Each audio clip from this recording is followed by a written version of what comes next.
फर्क आ गया है। बाबा साहब के समय जो जातिवाद था उसमें साफ था कि अछूत और शूद्र, जिसको बाबा साहब ने SC ST OBC कहा, वो स्कूल कॉलेज नहीं जाएंगे, वो व्यापार नहीं करेंगे, वो बिजनेस नहीं करेंगे। मतलब वो क्या करेंगे? कोई गाय पालेगा, कोई बकरी चराएगा, कोई मवेशी पालेगा, कोई खेती करेगा, कोई बर्तन साफ करेगा, कोई मतलब वो तमाम काम जिसमें ना पैसा है ना प्रतिष्ठा है वो करेगा। यही मोटा मोटी लबोलुआब था। थोड़ा बहुत सुधार हुआ, स्कूल कॉलेज के दरवाजे खुले। आजादी के बाद जो स्थिति है हम उस पर बात करें। आज जो इस मंच पर बहुत सारे डॉक्टर्स हैं, इंजीनियर्स हैं, हमने हेल्थ के बारे में बात की। ये हम कैसे बने और हमारी क्या जिम्मेदारी है? पैदा तो हमारे बाप दादा भी हुए थे, उनके बाप दादा भी हुए थे, उनको क्यों नहीं डॉक्टर इंजीनियर बनने दिया गया? कोई डॉक्टर इंजीनियर पिछले 10 साल में लोग नहीं बने। इस देश में जातिवाद की जड़ें गहरी है और आज जातिवाद महीन हो गया है। तो जो लोग इस हॉल में आए हुए हैं या जिन लोगों ने इस कार्यक्रम के लिए चंदा दिया है, पैसा लगाया है, या सतीश कुमार जी जैसे लोग जो उनको लगता है कि हम समाज पर एहसान कर रहे हैं, या मेरे जैसे लोग व्हाइट कॉलर जो आज कपड़ा पहन रहे हैं, जो सिस्टम को समझ रहे हैं, चाहे वो राजनीति हो, ब्यूरोक्रेसी हो, जुडिशियरी हो, मीडिया हो, हम लोग समझ रहे हैं। मेरी माँ नहीं समझती है, वो बकरी पालती है। आज भी मैं वैशाली जिले का हूँ। मेरे पिता नहीं समझते हैं क्योंकि वो डेली बेगर है, डेली बेग पर रोज पर मजदूरी करते हैं। मैं इसलिए इस रास्ते को चुना हूं, मैं इसलिए भाषण देने आया हूं, देश भर में नौकरी छोड़ के काम कर रहा हूं, क्योंकि अब जो जातिवाद है वो उनके साथ नहीं होगा जो रिक्शा चला रहे हैं, ठेला चला रहे हैं या मजदूरी कर रहे हैं। अब जो जातिवाद है वो महीन हो गया है। इस हॉल में जितने लोग बैठे होंगे, अगर वो सरकारी सिस्टम के हिस्सा है या कॉर्पोरेट में बड़े प्लेयर हैं, बड़े ठेकेदार हैं, बड़े डॉक्टर हैं, तो मैं दावे के साथ कह सकता हूं कि उनके साथ रोज जातिवाद होता होगा और वो मन महसूस कर काम करते हैं। अब जातिवाद उनके साथ नहीं होता है। हमारे बहुत सारे पत्रकार हैं, दोस्त हैं जनरल कैटेगरी के, वो जाते हैं सफाई कर्मचारियों से पूछेंगे कि भैया आपके साथ कोई जातिवाद होता है? वो कहेगा नहीं होता है। बिल्कुल ठीक कह रहा है, वो सच बोल रहा है। अब जातिवाद उनके साथ नहीं होता है जो अपने जातिगत पेशा में है, जो लोहे का काम करता है, लकड़ी का काम करता है, चमड़े का काम करता है, मवेशी पालता है, सफाई का काम करता है। अरे भाई, जाति बनाई इसलिए गई थी कि वो अपने जाति का काम करे। मैं यहाँ इसलिए बोलने आया हूँ कि हमारी लड़ाई किसी से नहीं है। हम बदला नहीं चाहते हैं, हम बदलाव चाहते हैं। हम असली राष्ट्रवादी लोग हैं, राष्ट्रभक्त हैं। हम क्या चाहते हैं कि देश का हर नागरिक, उसके पास घर हो, पैसा हो, आराम हो। जो महिलाएं हैं बैठी हुई वहां, उनके बच्चों को समय पर इलाज मिल जाए, उनके बच्चों को स्कूल कॉलेज मिले। कल उनका बच्चा भी सपना देखे कि वो भी डॉक्टर बन सकता है, इंजीनियर बन सकता है, SP बन सकता है, DM बन सकता है, कलेक्टर बन सकता है। और ये सब कैसे हुआ? आज हम बाबा साहब की जयंती इसलिए मना रहे हैं कि अगर बाबा साहब का ये संविधान न होता तो एक चाय वाला प्रधानमंत्री न होता। ये मैं दावे के साथ कह सकता हूं, क्योंकि देश में जातियां बनाई गई। लेकिन अब जातिवाद जो है वो, आप लोगों को लगता होगा कि जातिवाद खत्म हो गया, आप सिस्टम के हिस्सा हो गए हैं, जातिवाद और महीन हो गया है। मैं रोज ये बात 365 दिन अपने चैनल, YouTube चैनल पे समझाता हूं कि जातिवाद खत्म नहीं हुआ है, जातिवाद महीन हो गया है। आप राष्ट्रपति बन जाइए, सांसद बन जाइए, जातिवाद आपका पीछा नहीं छोड़ेगा। अब जातिवाद उसके साथ हो रहा है जो पैसा वाले नौकरी में आया है, जो पावर, जहां ताकत है, सत्ता की ताकत है, मीडिया में आना चाहता है, जुडिशियरी में आना चाहता है। आप जज बन के दिखा दीजिए। अगर जज बन भी गए, अभी एक भाई साहब ने कहा कि मेरी बेटी दिल्ली में वकील है। मैंने उनसे पूछा कि क्या वो सेंट्रल पैनल में है, क्या सरकारी वकील है, क्या सरकारी केस मिलता है? नहीं मिलता इस देश के SC ST OBC को। चाहे आप कैम्ब्रिज से पढ़ के आइए, ऑक्सफोर्ड से पढ़ के आइए, या सिम्बाइसिस से पढ़ के आइए। मेरे बहुत सारे मंच पर दोस्त हैं। इसी देश में एक देश का सबसे टॉप क्लास का कार्डियक सर्जन जिसने देश में सबसे ज्यादा दिल का ऑपरेशन किया, doctor Jagdish Prasad. Health DG रहे वो भारत सरकार में, जिसको डायरेक्टर जनरल ऑफ हेल्थ बोलते हैं। उनको रिटायर कर दिया गया क्योंकि वो तमाम यूनिवर्सिटी में, एम्स में SC ST OBC का रिप्रेजेंटेशन लागू कर रहे थे, प्रोफेसर और वाइस चांसलर बना रहे हैं। इस देश में अब दलित, पिछड़ा, किसान, आदिवासी, अल्पसंख्यक लोगों के साथ इतनी दुर्गति हो रही है जितनी दुर्गति से पहले नहीं थी।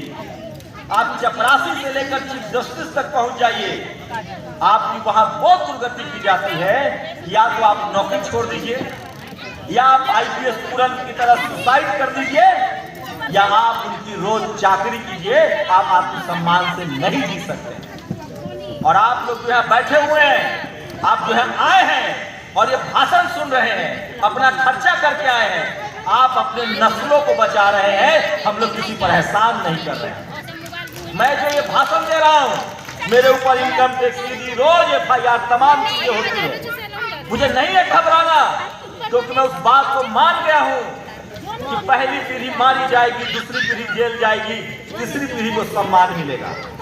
मैं इसलिए लड़ रहा हूँ कि कल मेरे बच्चे के साथ वो ना हो। मैं किसी पर एहसान नहीं कर रहा हूँ, मैं किसी की आवाज नहीं बन रहा हूँ, मैं अपनी लड़ाई लड़ रहा हूँ। कल मेरे साथ जो हुआ कॉलेज यूनिवर्सिटी में, मीडिया की नौकरी में, टीवी अखबार में, वो मेरे बच्चों के साथ ना हो। जो समाज एकजुट नहीं है, जिस समाज का पढ़ा लिखा तबका डर कर दक्षिण को पूरब और पूरब को दक्षिण कहेगा, उसकी नस्लों को भी भुगतना पड़ेगा। हम आपको लिख के दे रहे हैं, चाहे वो किसी पद पर पहुंच जाए। बाबा साहेब ने लड़ाई लड़ी, संविधान में हमें मौका दिया, तो हम आज डॉक्टर, इंजीनियर बन रहे हैं। जो हालात हैं, जिस तरह से संविधान में छेड़छाड़ हो रहा है, आपको मैं दावे के साथ कहता हूं कि हमारी आने वाली नस्लें डॉक्टर, इंजीनियर, कलेक्टर अब नहीं बन पाएंगे।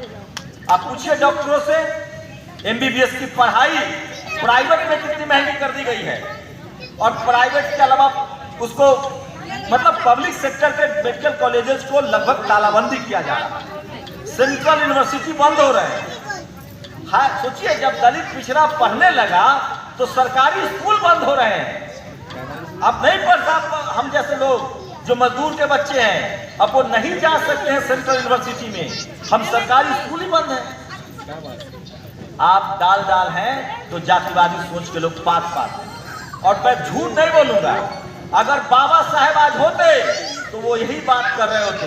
वो झूठ मूठ के आपको सम्राट अशोक और चंद्रगुप्त मौर्य का इतिहास नहीं बता रहे होते। आप सब पढ़े लिखे लोग हैं, आप सब जानते हैं कि हमारे पास तक्षशिला, नालंदा और विक्रमशिला जैसी यूनिवर्सिटियां थी। आप सब जानते हैं कि हमारे पूर्व के यहाँ राजा महाराजा थे। लेकिन बाबा साहब नहीं जानते थे क्या? वो जानते थे, लेकिन जब वो जाते थे उस समय लोगों से बात करने, तो उनके संवैधानिक अधिकार की बात करते थे। हम लोग चाहते हैं कि देश का हर आदमी पढ़े लिखे आगे बढ़े। मैं दावे के साथ कह रहा हूं, आप लोग को भरोसा दिला रहा हूं कि आप जो हॉल में बैठे हुए हैं, आप जो अपना समय निकाल रहे हैं, अगर इस देश का पढ़ा लिखा बहुजन समय नहीं निकालेगा, समाज को समय नहीं देगा, तो कल उसका बच्चा जरूर रिक्शा ठेला वाला बन जाएगा, और रिक्शा ठेला वाला जो चला रहा है वो तो गायब भी हो जाएगा। इसलिए हम लोग न तो किसी पर एहसान कर रहे हैं, न हम लोग किसी पर अपना कोई जाया कर रहे हैं। जो हमारे लिए बाबा साहब ने किया है वो हम अपने समाज को प्रोएक्टिव सोसाइटी करना चाहते हैं। आप सोचिए, जातिवाद इतना महीन है, वो बाबा साहब को भी तब समझ में आया जब वो विदेश जाकर पढ़े। इस देश में जातिवाद ऐसी बीमारी है, वो तब तक आपको समझ में नहीं आता जब तक कम से कम आप MA PhD नहीं करते। आप डॉक्टर, इंजीनियर, वकील, DM बन जाए, डॉक्टर बन जाए, उसके पेट में दर्द होने लगता है। उसको लगता है कि कल तक जो हमारे रहमो करम पर पलता था, वो बराबरी की कुर्सी पर बैठना चाहता है। अरे इस धर्म में भी भेदभाव हुआ, और तभी बाबा साहब ने हमें एक रास्ता दिखाया कि हम उस धर्म को अपनाएंगे जिसमें कोई भेदभाव नहीं है, जिसमें बराबरी है, समानता है, भाईचारा है। कोई कह रहे थे इस मन से डॉक्टर साहब की बाबा साहब इसलिए नहीं डरते थे कि वो चरित्रवान थे, शीलवान थे, और वो उन्होंने भगवान बुद्ध से अपनाया। तो हमारे इतिहास में हमारे महापुरुषों ने बड़े बड़े काम किए हैं, उन्होंने हमेशा से समाज की भलाई के लिए काम किया है। तो हम लोग को न शर्मिंदा होने की जरूरत है, न डरने की जरूरत है, न घबराने की जरूरत है। और मैं दावे के साथ कह सकता हूं कि इस देश में प्रधानमंत्री बनने के लिए हल नहीं जोतना होता है। इस देश में मुख्यमंत्री, एमपी, एमएलए बनने के लिए गन्ना की खेती नहीं करनी होती है, सरसों नहीं काटना पड़ता है। वही तमाम सिस्टम पर बैठता है जिसका जुबान चलता है, जो जुबान से लंबी लंबी हाँकता है, लंबी लंबी बोलता है। हम लोग वही फेल हो रहे हैं क्योंकि हम लोग बात नहीं कर रहे हैं।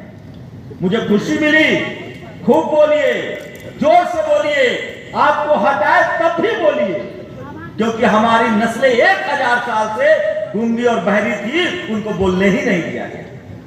आपके भाषा पर सवाल उठाया जाएगा, हमारे डॉक्टर पर सवाल उठता है कि अरे ये तो रिजर्वेशन से आया है।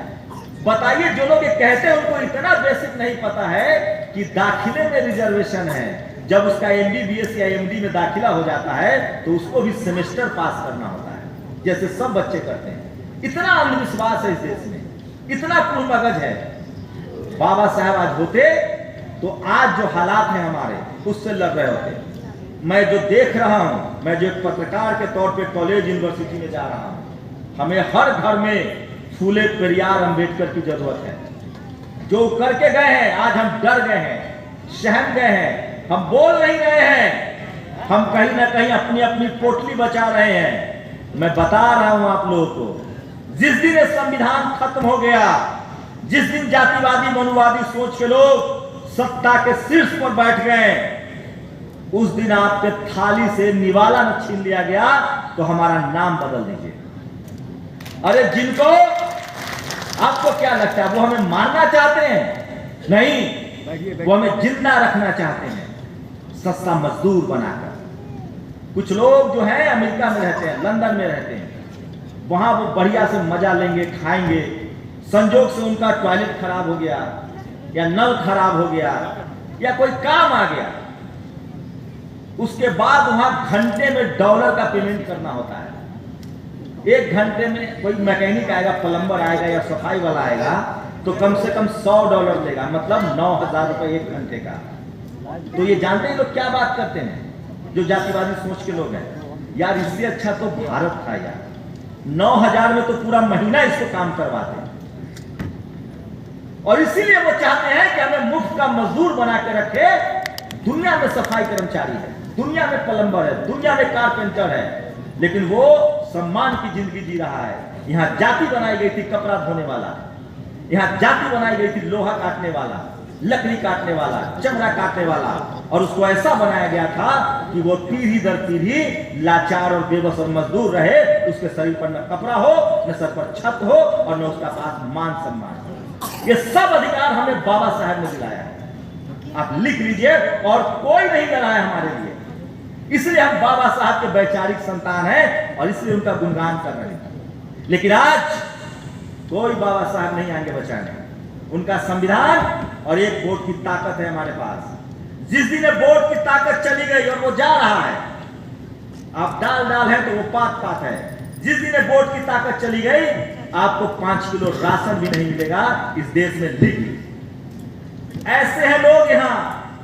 हमारे कॉलेज में बच्चों का नंबर काटा जा रहा है। मैं आपको कोई आपको इतिहास नहीं बताऊंगा कि आप हमारे बड़े इतिहास थे। आज जो हो रहा है, आज सेंट्रल यूनिवर्सिटी हो, जुडिशियरी हो, मीडिया हो, हमारे बच्चों के नंबर काटे जा रहे हैं जाति देखकर। यूपीएससी के इंटरव्यू में नंबर काटे जा रहे हैं, मेडिकल कॉलेज के दाखिले में नंबर काटे जा रहे हैं। यहां तक कि जो हमारे बच्चे एमडी कर लेते हैं और बाद में वो स्पेशलिटी में जाते हैं, वहां भी उनका नंबर काट लिया जाता है। तो जातिवाद और महीन हुआ है। कुछ लोगों को लगता है कि हम बच जाएंगे, तो इस भूल में मत रहिए। अब वही लोग जातिवाद के शिकार होंगे जो सत्ता में हैं या जो शीर्ष पदों पर हैं। वो तो एक वोट की ताकत है कि डर से, मजबूरी में कोई दलित पिछड़ा को मुख्यमंत्री के तौर पे आपको प्रोजेक्ट किया जाता है। नहीं तो प्रधानमंत्री की कहने की कोई जरूरत नहीं है कि मैं अति पिछड़े समाज से हूं। मैं फिर कह रहा हूं, सबसे बुरे वक्त में हैं हम लोग, सबसे बुरे वक्त में हैं। पिछले 1000 साल का इतिहास देखेंगे तो सबसे बुरे वक्त में हैं, और ये हम लोगों की जिम्मेदारी है जो बाबा साहब के संविधान अपने माँ बाप के मेहनत से स्कूल कॉलेज तक गए हैं, बिजनेस में है, मीडिया में है, जुडिशियरी में है। ये हम लोग की नैतिक जिम्मेदारी है कि अगर हम इस देश को मजबूत बनाना चाहते हैं और इस देश को सुपर पावर बनाना चाहते हैं, इस देश के हर नागरिक को जब तक एजुकेशन नहीं मिलेगा, पढ़ाई लिखाई नहीं मिलेगा, जब तक उसको बराबर का मौका और सम्मान नहीं मिलेगा, ये देश डेवलप नहीं करेगा। 40 करोड़ लोग, इस देश में 40 करोड़ लोगों के पास घर नहीं है, न खाने का भोजन है, वो किसी तरह से जीवन काट रहे हैं। 80 करोड़ लोग इस देश में किसी तरह से 5 किलो राशन पर जिंदा है, या उनके बच्चे गुजरात, अहमदाबाद कहीं भी लोहा पीट रहे हैं। उनका कोई मान सम्मान नहीं है, उनके लिए ट्रेन में जगह नहीं है, उनके बच्चों के लिए अस्पताल में इलाज नहीं है, वो प्राइवेट अस्पताल नहीं जा सकते हैं, वो सरकारी स्कूल में पढ़ाई नहीं हो रही है। क्यों? वो चाहते हैं कि 120 करोड़ लोग इस देश के खेल से बाहर हैं। इस देश में किसी तरह से 15 करोड़ लोग, दलित, पिछड़ा, किसान, आदिवासी, अल्पसंख्यक, जो आपकी तरह सिस्टम का हिस्सा बना है, अब उनकी नजर उस पर है, जातिवादियों की। ये जो आज जो 15 करोड़ एक मिडिल क्लास पैदा हुआ है SC ST OBC में, जो डॉक्टर बना है, इंजीनियर बना है, इसको कैसे यहां से बाहर किया जाए, और एक एक परपंच रचा जा रहा है। आपका CR खराब किया जा रहा है, आपका प्रमोशन नहीं होगा, आपके सेक्रेटरी नहीं होंगे। ये महिला आरक्षण का ड्रामा हो रहा है। मैं एक उदाहरण दे रहा हूं। इसी सरकार में एक पॉलिसी आई कि SC ST OBC को 5 लाख रुपए का लोन मिलेगा बिजनेस के लिए। जातिवादी सोच के अधिकारियों ने जो बैठे हुए जो पॉलिसी बनाते हैं, उन्होंने उसमें कुछ नहीं किया, सिर्फ एक महिला शब्द डाल दिया कि महिला भी इसमें लोन लेंगी। 90% लोग सवर्ण जनरल कैटेगरी की महिलाएं ले गए। SC ST OBC के हिस्से में कुछ नहीं आया। ये जो महिला आरक्षण है, जब तक इसमें SC ST OBC का आरक्षण नहीं होगा, तब तक इस देश के दलित, पिछड़े, पहले तो हमारे पुरुष नहीं जीत पाते हैं, महिलाएं तो दूर की बात है। उस दिन हमारी वोट की ताकत भी खत्म हो जाएगी, और ये जो संसद और विधानसभा में जो हमसे डरते हैं, वो भी ताकत खत्म हो जाएगी। अब आप कहेंगे कि ये मंच तो बाबा साहेब का है, आप तो राजनीति की बात कर रहे हैं। अगर बाबा साहेब राजनीति न करते और कानून न मंत्री न बनते और संविधान न लिखते, तो हमें फूटी कौड़ी नहीं मिलती। ये डेमोक्रेसी है, लोकतंत्र है। अरे इस देश में तो जिनको मंदिर में रहना चाहिए था, वो संसद और विधानसभा में बैठे हुए हैं, और हमें कहते हो कि राजनीति न करो।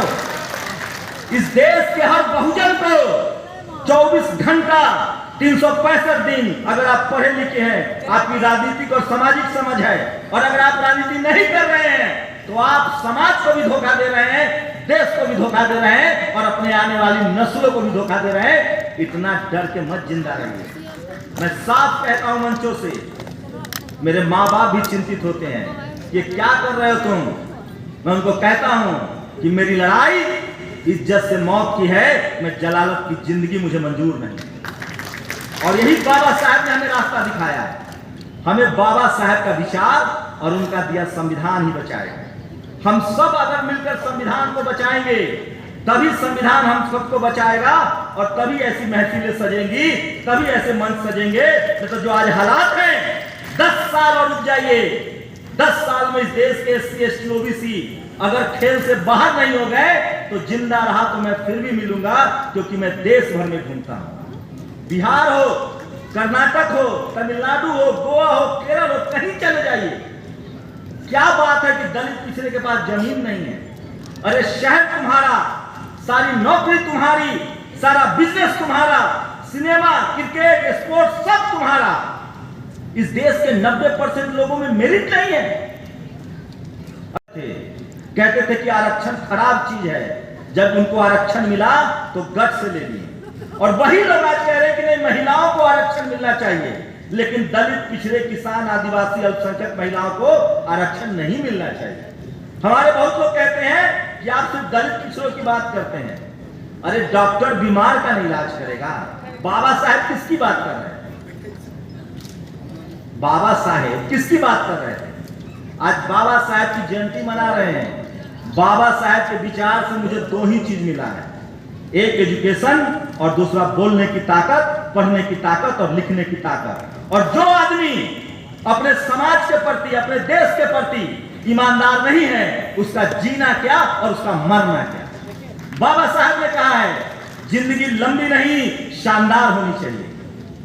आज बताइए ना कितने लोग मरे, हम परदादा का नाम नहीं जानते हैं, हम अपने छठदादा का नाम नहीं जानते हैं, लेकिन बाबा साहब जब तक मानव सभ्यता रहेगी, दुनिया रहेगी, उनको लोग जानते रहेंगे, मानते रहेंगे और पूछते रहेंगे। क्यों? क्योंकि उन्होंने अपनी जिंदगी नहीं जी, अपनी जिंदगी मानवता और समाज के लिए लगाया। तो मैं मोटा मोटा बात कहना चाहता हूं कि इस हॉल में जितने लोग हैं आप सब पढ़े लिखे और संवेदनशील लोग हैं। आप सबको इस देश के हिस्सा में भागीदारी मिली है। आप सबको वो सलाहियत है, वो ताकत है, वो शब्दों में आपके तेज है, आपकी समझ है। आप सबकी जिम्मेदारी है, हम सबकी जिम्मेदारी है जो इस देश के लोग जिनके बच्चे स्कूल नहीं जा रहे हैं, जिनको इलाज नहीं मिल रहा है, जो पीछे छूट गए हैं, जो सिर्फ 3 वक्त के खाने के लिए होता है, उनकी जिंदगी कैसे बदलेगी उस पर कम से कम बाबा साहब के विचार से 2 घंटा जरूर सोचिए, तभी आप हमेशा के लिए अमर होंगे, नहीं तो आप कोई अमर करने नहीं आए। ये मानव की जिम्मेदारी है। अरे भगवान बुद्ध तो राजा के बेटे थे, अगर वो राजा बनते तो उनको लुम्बिनी जानता, नेपाल जानता या भारत जानता, लेकिन बाबा साहब की तरह, बाबा साहब ने जिनको अपना गुरु माना है, भगवान बुद्ध ने जब धम्म पद अपनाया, जब मानव के कल्याण का मार्ग अपनाया, तो आज पूरी दुनिया में भगवान बुद्ध को लोग जानते हैं। बाबा साहब ने पढ़े लिखे थे, बैरिस्टर थे, मंत्री बने, कहीं रह जाते, लेकिन जब उन्होंने शोषित, वंचित, गरीब और मजलूमों की आवाज बनना अपनाया, तो आज पूरी दुनिया में सबसे ज्यादा उनकी तस्वीरें बनाई जा रही है और हम सब लोग यहाँ बैठकर उनकी जयंती मना रहे हैं। तो कौन नहीं चाहेगा कि हमारी जिंदगी बाबा साहब की तरह शानदार हो।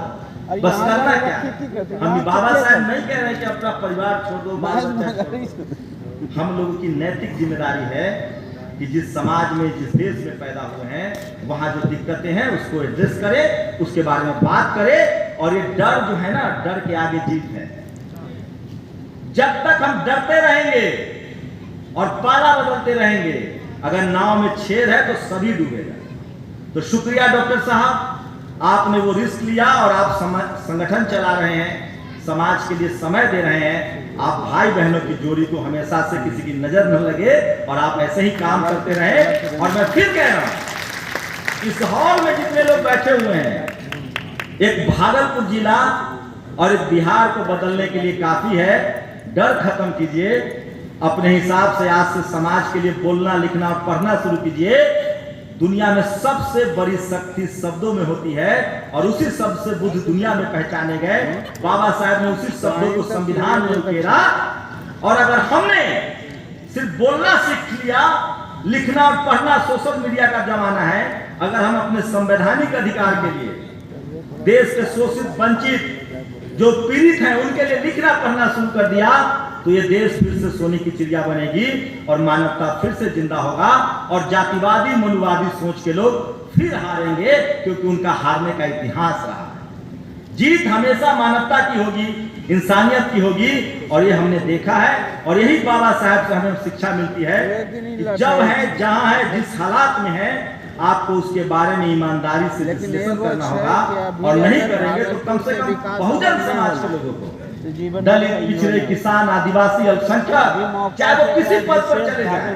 अरे हमने देखा है सुप्रीम कोर्ट में चीफ जस्टिस ऑफ इंडिया पर जूते चलते।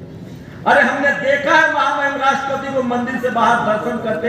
अरे हमने देखा है, रोज देखता हूँ कि 6 बार का कुर्मी सांसद बनता है, 7 बार का, उसको मिनिस्टर ऑफ स्टेट बनाया जाता है और 2 बार की जनरल कैटेगरी के मिनिस्टर ऑफ फाइनेंस बनते हैं। हमने देखा है इस देश में जाति के नाम पर अलग खाना खाते हुए, जाति के नाम पर तमाम शान शौकत मिलते हुए, लेकिन हम लोग जातिवाद के खिलाफ हैं। हम लोग कोई बदला नहीं चाहते हैं, बदलाव चाहते हैं, और वो भी संवैधानिक तरीके से। इस देश के हर नागरिक को, चाहे वो किसी जाति और धर्म का हो, उसको बराबर का अधिकार है, बराबर का सम्मान है, और ये हमारे संविधान में है। और उस संवैधानिक अधिकार के लिए भी हम नहीं लड़ पाए, नहीं बोल पाए, तो हम पर लानत है। बहुत बहुत शुक्रिया, आपने हमें बुलाया, आपने हमें सुना। मैं फिर कह रहा हूँ, लास्ट बात, जलालत की जिंदगी से शानदार होती है इज्जत की मौत। शुक्रिया। जय भीम, जय भीम। बाबा साहेब अमर रहे, जय भीम, जय संविधान, जय भारत। शुक्रिया।